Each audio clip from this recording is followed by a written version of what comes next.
let's start with the definition, right? Like, what is happiness? Yeah. A lot of people, and this is the first question that I ask for my Harvard Business School MBA students, the first question I ask them on the first day of class is, what is happiness? And one by one, they talk about feelings. And this is a very common thing, especially in modern America or modern life. What's happiness is feelings, but that's actually obviously wrong. I mean, if I said, hey, Megyn, what's Thanksgiving dinner? You wouldn't talk about the smell of the dinner. That's one part of it. That's a secondary condition of it. You know, the turkey is not the smell of the turkey, and the happiness is not the feelings from the happiness. Happiness is something a lot more tangible than that. Now, people have been writing about it philosophically for millennia, of course, but only in the last 30 years have we been able to kind of nail down what the parts of happiness are. And so basically, here's the definition.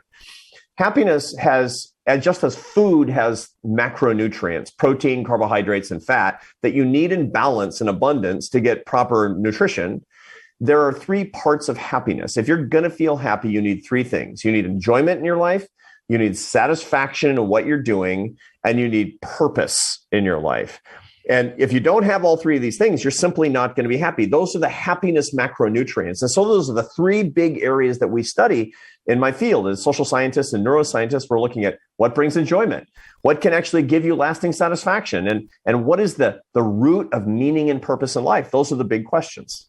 And the answer overall, I'll start with sort of, we won't bury the lead in reading your book, is love. I mean, that's number one, relationships and love, having love in your life. Absolutely. As a matter of fact, it's interesting, you know, then when in the New Testament, Jesus is asked by a Pharisee, it's like, sum up the 10 commandments. It's a hard thing to remember. 10 is a lot to remember, right? And so he says, love the Lord your God with all your soul and all your might and all your heart and all your strength, and love your neighbor as yourself. Love and love. And then later, 300 years later, St. Augustine was asked, you know, the great saint, he was asked, you know, even those two, boil it down. And he said, I don't know, love and do what you will. Now, that's the secret to a good life. You can only remember, there's a lot of details. Like I write books that say, like in this book, Strength to Strength, it gives you the 7 habits that the happiest people have who are old. The people who get happier as they get older do these 7 things. That's in the book. Okay. But if you can only remember one, it's love. If you can only remember to do one thing, it's give more love so that you will get more love. Okay, now let's break down those 3 components of happiness, though. Enjoyment, I feel like we get that, right? Like, what do you enjoy doing? It could be watching TV. It could be listening to a podcast. It could be skydiving. It could be walking, right? Anything. The things that you feel pleasure while doing, right? Does that sum up number one? It's sort of. It's actually a little bit more complicated than that. Pleasure and enjoyment are not the same thing.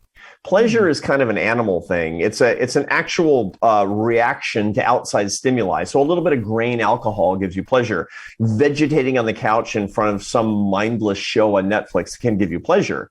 But if you want enjoyment, it requires some elevation. The reason that your show can bring enjoyment, whereas vegetating on the couch in front of something mindless brings pleasure but not enjoyment, is because people have to think when they're listening to your show. And when you add your education, your interest, your curiosity to the source of pleasure, then it becomes enjoyment because it actually makes it permanent.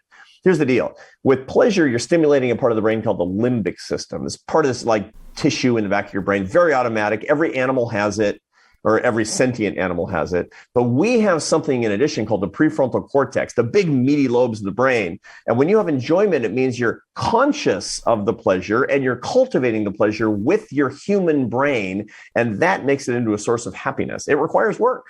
Well, that's interesting. So if trying to cheer somebody up who has fallen into a funk, it's not as easy as like get up off the couch and let's go like see a movie together. You might think about at least layering in something that will cross over into more enjoyment and not so much just pure pleasure for the person, something that gets their mind stimulated and gets them a little bit more actively involved. Absolutely. If you're finding that you're kind of bored with your life and you're just kind of hanging around and you're doing these easy things that always brought you pleasure, learn more. One of the things that the happiest people have when they get older is they have a continuously kind of active mind. They read a lot. They like to watch documentary films. They listen to things that kind of challenge them. They look for friends who are different than they are. Instead of getting drunk, they learn about fine wine because that actually requires some elevation. Instead of, listening to something mindless on the radio, they listen to your show because you actually talk about elevated topics. That's what happy older people have in common is enjoyment, not just pleasure. Okay. And then the second component is satisfaction.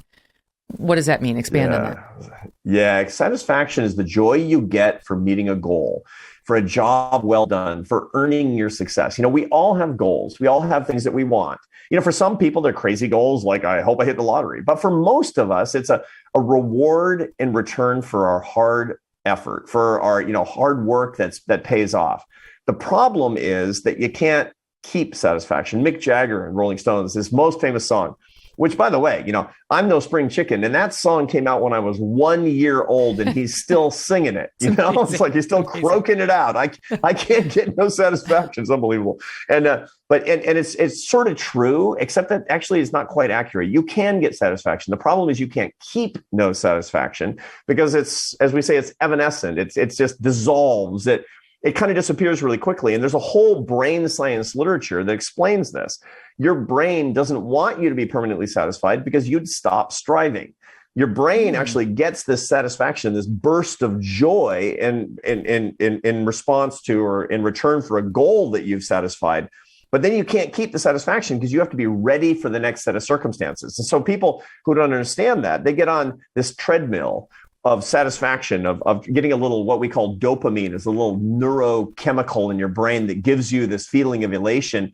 They get the hit and get the hit and get the hit. We become kind of like monkeys on cocaine for success after success after success. And we always kind of wonder why, this is going to be great when I finally get the car. And you get the car and a month later, like, it's just a car. Well, that's because satisfaction, you can get it, but you can't keep it. So you need better techniques for actually doing things that bring you lasting satisfaction, which is, once again, one of the things I write about in the book. What do happy old people have? They look for their satisfaction in the places that are permanent as opposed to the things that are temporary. This is it's taking me back to when I used to practice law, and I practiced for about 10 years and really burnt out. And I was about to make partner at Jones Day, which is a great firm. Loved it. It was the brass ring, loved my colleagues, knew I couldn't do it. Like I knew I couldn't do it for one more day because I was completely burnt out. But somebody asked me, what is it you don't like about it? In addition to just being, and I know you cover this at length and have prior to writing the book, a workaholic in that job because it was required of me. Right. The highs of winning were nowhere near the lows of losing. Like the joy you'd feel upon winning a big case or a big motion didn't come close to the nonstop pain of losing a case or screwing something up. It was so totally unfulfilling in that way too. And in the end, I just knew it had to go. Yeah, this is an interesting thing. There's a whole phenomenon in psychology. It's called the hedonic treadmill. And it's just a fancy name for a really easy idea.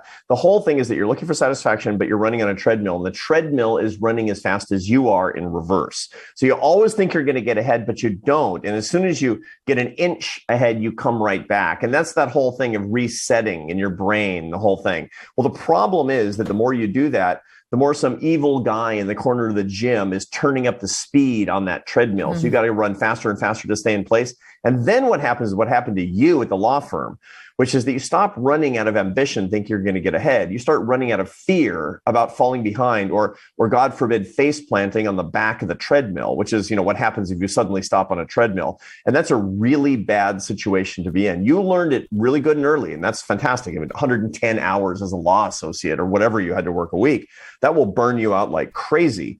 But a lot of people don't quite figure it out until it's a little bit later than it should be in their lives. You actually found your passion, explaining ideas, helping people, lifting people up. Not everybody finds that so early. Well, and that leads us to the third, contingent quotient part of happiness, which is purpose. It's not enough to have enjoyment, have great relationships, have things that are meaningful to you, that stimulate the mind, and to be satisfied with what you're doing and your approach and the people you've surrounded yourself with and all of that. If there's no sense of meaning, sense of purpose, that comes back to haunt you. Absolutely. Purpose or meaning is really the most metaphysical of these macronutrients in happiness. And for many people, it's the hardest to attain. The reason is because this has a real paradox, a kind of a contradiction inside it.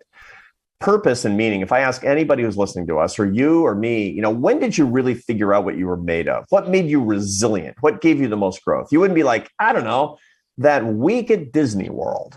Mm-hmm. No.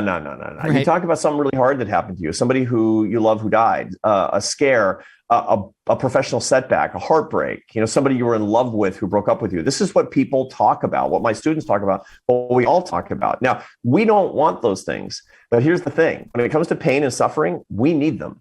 We need sacrifice. We need challenge because we simply won't have meaning in our lives unless we're able to actually see what we are made of, to live through the trying times, to have the full set of experiences, good and bad in our lives. The biggest mistake that I see that young people make today, my students make today, people in their 20s, is that they've been told, it's kind of like the opposite of the 60s. When I was a little kid, I was really little. I mean, I'm way younger than the hippie generation, but the hippies used to say, I remember because my dad was derisive and he didn't like this at all. If it feels good, do it. Mm-hmm. Today, the anthem is not that. It's more like if it feels bad, get rid of it, fight it. You got to live in a constant state of good feelings. It's this psychological hedonism, run from one good feeling to another, run, and try to avoid at all costs feeling bad. Well, here's the paradox of that, Megyn. If you try to never feel bad, you're not going to actually find meaning and purpose in your life, and therefore you're not going to get that source of happiness. Happiness requires meaning. Meaning requires suffering. Suffering brings unhappiness. So if you dedicate your life to never being unhappy, you will paradoxically actually avoid happiness.